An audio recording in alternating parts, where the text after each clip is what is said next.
இன்னைக்கு நாம சாப்பிட்ற சாப்பாடு பூர்த்தியான சாப்பாடு. அது ஒருவேளை உங்களுக்கு கஞ்சியா இருக்கலாம், ஒருவேளை பிரியாணியா இருக்கலாம், ஒருவேளை அது உங்களுக்கு ஒரு வெஜிடபிள் ரைஸா இருக்கலாம், தயிர் சாதமா இருக்கலாம், தக்காளி சாதமா இருக்கலாம், அல்லது உலகத்திலேயே மிகவும் சுவை மிகுந்த ஆகாரமாக கூட இருக்கலாம்.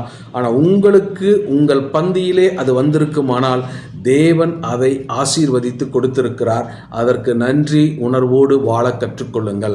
அதிலே திருப்தி அடையுங்கள், குறை சொல்லாதிருங்கள்.